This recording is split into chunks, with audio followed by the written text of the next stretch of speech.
This video is proudly sponsored by Business Excel UK, supporting small and medium-sized businesses and charities with business planning, strategy, and raising finance.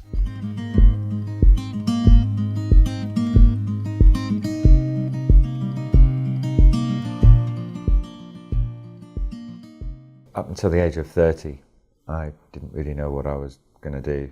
I kind of bummed around a lot in my 20s. I was a struggling musician, took various sort of jobs. It wasn't really until, around about the age of 30, someone suggested to me, you should try this thing called recruitment. And I had no idea really what it was.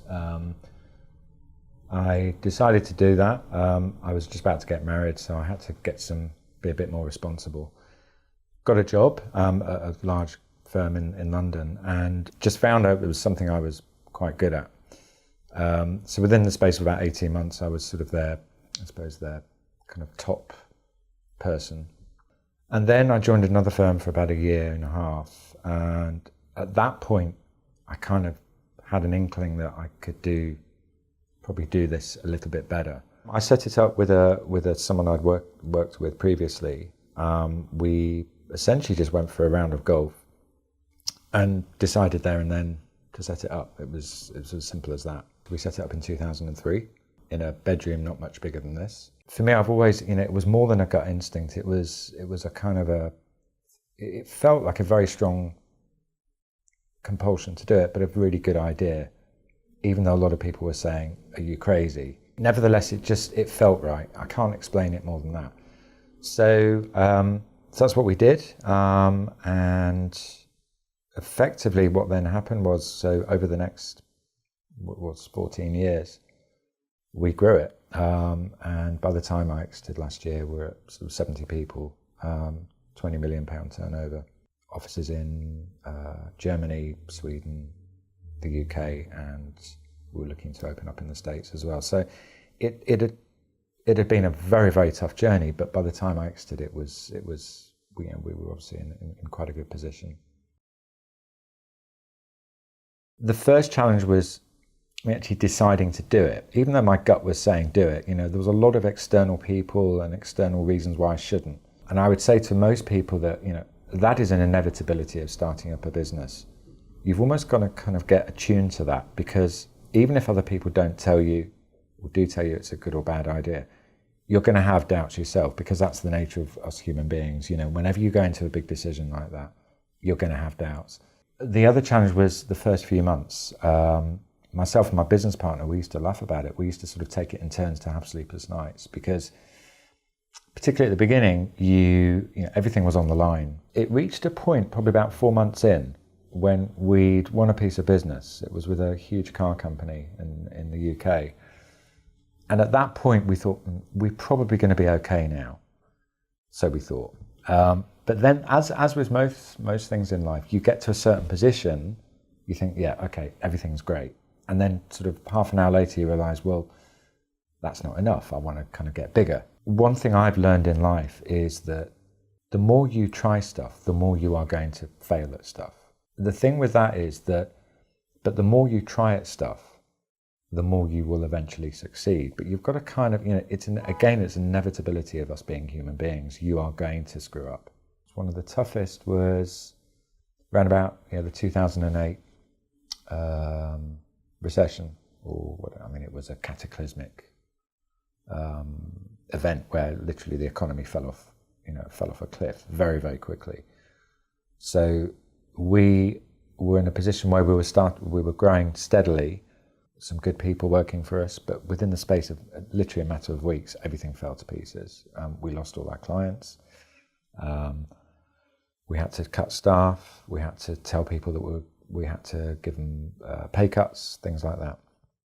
And for a period of 3 or 4 months, that was pretty hideous. On top of that, we had somebody working for us who'd been with us for about 4 years, who we trusted implicitly. She was sort of our office manager.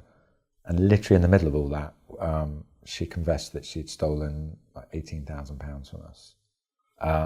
Which in the scheme of things wasn't a lot, but at the time it was. And this was the time when myself and my business partner weren't taking any money because we couldn't. And so that was a bit of a bit of a low time, you almost have to prepare yourself for the fact that there's going to be so much unknown out there when you're going into it for the first time.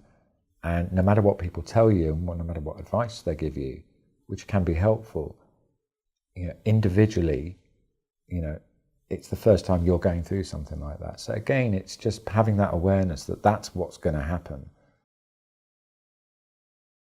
The key factors were, I went into business with someone who we kind of realized that we kind of complemented each other. So he had a certain set of skills, I had a certain set of skills that were, that sort of fitted together pretty well. If you've got two people going into business and they both you can't have two people steering a ship once it gets to a certain size. I just like to start things and run things, whereas my business partner is much more inclined to having that kind of CEO, sort of almost chairman type role. So that was really good because it enabled us to grow. Some of the mistakes, diversification too early. I mean, that was, we had, I don't know, at one point sort of 12, 13 people in 4 different markets. That wasn't my choice. My business partner suggested we do that. I said, I don't think this is going to work, but what the hell, we'll do it anyway. After a few years, it became very apparent that we needed to consolidate and really focus on our strengths, which is what we did.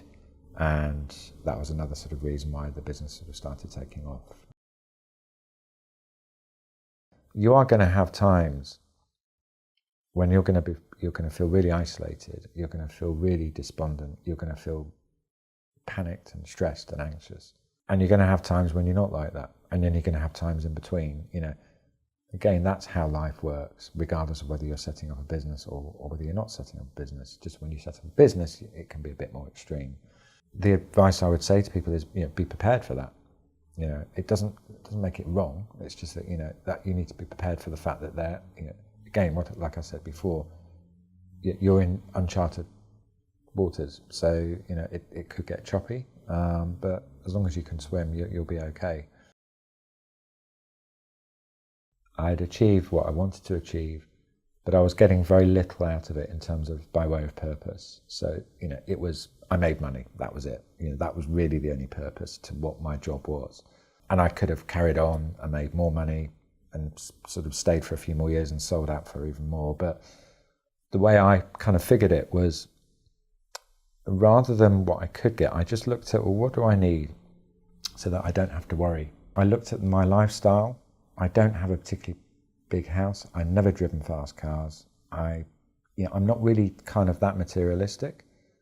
So it was, again, quite an honest and also sometimes quite a difficult time, because a lot of other people were saying, yeah, but wait a couple of years, you could get this and then you can do this. And I thought, well, that just doesn't interest me.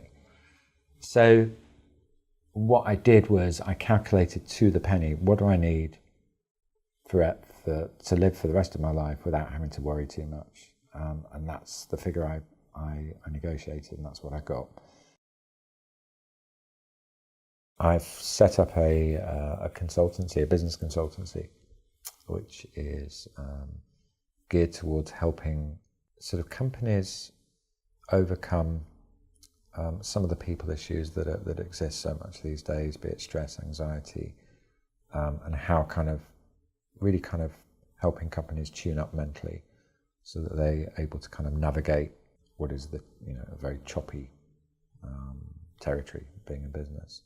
The other thing that I'm doing is I'm also COO of a charity, which is where we're sitting now. And this charity is geared towards helping people of all ages with their sort of well-being and resilience.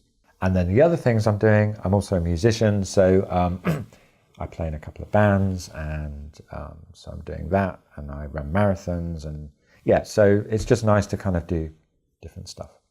I like work, I like structure, I'm very entrepreneurial, I like growing things, but I think at the same time, I realized from a financial perspective what I required, what I needed. And I figured, once you get there, why bother sweating and killing yourself for more when you don't need it? So that was my philosophy. I know it sounds a bit weird, but at the same time, what I'm doing now is, it's kind of like going back to the early days, which is really exciting. I love the idea of just being involved in things that are emerging and growing. It's really exciting.